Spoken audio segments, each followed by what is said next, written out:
హైదరాబాద్ జంట జలాశయాలుగా పేరున్న హిమాయత్ సాగర్, ఉస్మాన్ సాగర్ల చుట్టూ అక్రమ నిర్మాణాలపై హైడ్రా కొరడా జులిపిస్తోంది. గంటిపేట చెరువు FTL 1790 అడుగులు కాక బఫర్ జోన్ 30 అడుగులుగా ఉంది. గండిపేట చెరువుకు 100 మీటర్ల వరకు గ్రీన్ రిక్రియేషన్ జోన్, 500 మీటర్ల వరకు నిషేధిత జోన్ ఉంది. గండిపేట చెరువుకు కిలోమీటర్ వరకు G+2 నిర్మాణాలకు మాత్రమే అనుమతి ఉంది. గండిపేట చెరువును కబ్జా చేసి ఖానాపూర్లో కట్టిన 14 నిర్మాణాలు నేలమట్టం చేశారు హైడ్రా అధికారులు. చిలుకూరులో, ఉస్మాన్ సాగర్లో 6.5 ఎకరాల్లో కట్టిన 10 నిర్మాణాలు కూల్చివేశారు.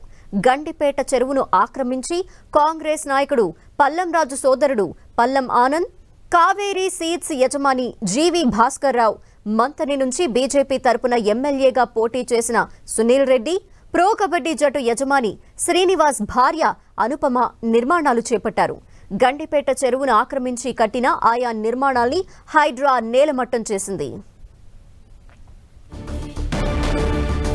హైదరాబాద్ జంట జలాశయాల FTL పరిధిలో కబ్జాలకు సంబంధించి పూర్తి వివరాలు మా ప్రతినిధి కరుణాకర్ అందిస్తారు.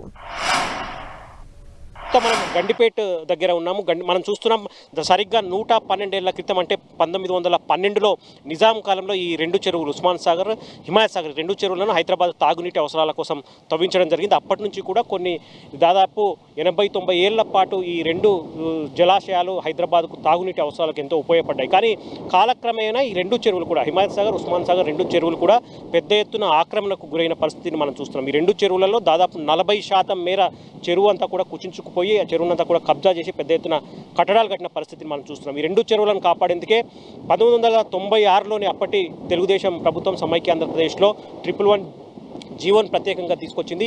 ఈ రెండు జలాశయాలకు సంబంధించి 10 కిలోమీటర్ల మేర పరిసరాల్లో మొత్తం 84 గ్రామాల పరిధిలో ఈ 111 జీవో పెద్ద ఎత్తున ఆంక్షలు విధించింది. ఎన్ని ఆంక్షలు ఉన్నా 111 జీవో కఠినమైన నిబంధనలు ఉన్నప్పటికీ కూడా పెద్ద ఎత్తున ఈ గండిపేట కావచ్చు, ఉస్మాన్ సాగర్ కావచ్చు, హిమాయత్ సాగర్ రెండు కూడా పూర్తి స్థాయిలో ఆక్రమణకు గురైన పరిస్థితిని మనం చూస్తున్నాం. హైడ్రా రంగంలోకి దిగిన తర్వాత నిన్న గండిపేటలో మొన్న 3-4 రోజుల పాటు గండిపేటలో ఏవైతే ఆక్రమణకు గురయ్యాయో 20 కట్టడాలను కూల్చివేసిన పరిస్థితి. అయితే గండిపేట పరిసర ప్రాంతాల్లో ఉన్న దాదాపు 8 గ్రామాల్లో చాలా వరకు గండిపేట అంతా కూడా ఆక్రమణకు గురైన పరిస్థితిని మనం చూస్తున్నాం. వీటన్నిటి కూడా కూల్చేందుకు హైడ్రా రంగం సిద్ధం చేస్తున్న పరిస్థితిని మనం చూస్తున్నాం. అయితే మొత్తం ఈ గండిపేట పరిసరాల్లో దాదాపు 25,000కు పైగా అక్రమ కట్టడాలు ఉన్నాయని చెప్పి ఇప్పటికే హైడ్రా గుర్తించినట్టు తెలుస్తుంది.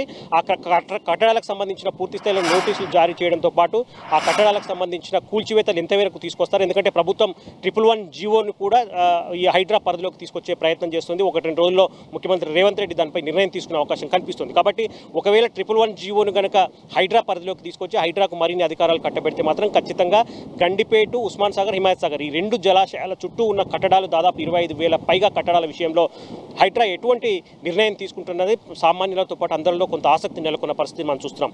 గండిపేటలో చాలా వరకు ప్రముఖుల ఫామ్ హౌస్లు కావచ్చు, గెస్ట్ హౌస్లు కావచ్చు చాలా వరకు ఉన్నాయి. వాటన్నిటిని కూడా రక్షించేందుకు చాలామంది హైడ్రా వాటన్నిటిని కూడా కూల్చేందుకు ప్రయత్నం చేస్తుంది.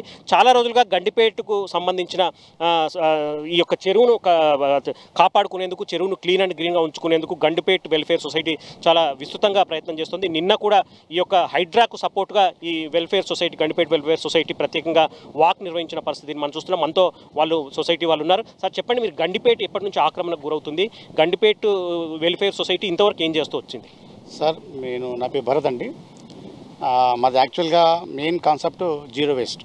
కానీ మేము ఈ పరిసరాల్లో, ఈ గండిపేట పరిసరాల్లో 10 సంవత్సరాలుగా మేము క్లీనప్, అంటే ఈ చెరువులో ఎక్కడి నుంచో తీసుకొచ్చి చెత్త వేయడం, మెడికల్ వేస్ట్ చేయడము, మీద ఏదైనా చెత్త వేయడం వల్ల అంతా మురికిగా మారిపోయింది. మేము గత 10 సంవత్సరాలుగా మేము ఈ క్లీనప్ డ్రైవ్ అని పెట్టుకున్నాము. ఈ గండిపేట వెల్ఫేర్ సొసైటీలో మాకు ఒక 60-70 మంది వాలంటీర్స్ ఉన్నారు.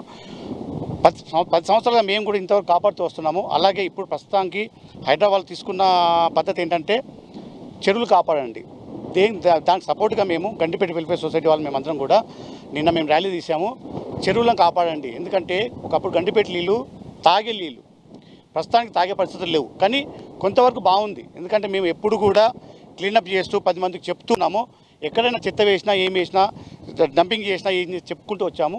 మేము దాని పరంగా మేము కూడా హైడ్రా కూడా సపోర్ట్ చేస్తూ, ఎందుకంటే చెరువులను కాపాడండి అనే ఉద్దేశంతో మేము కూడా ర్యాలీ తీసాము.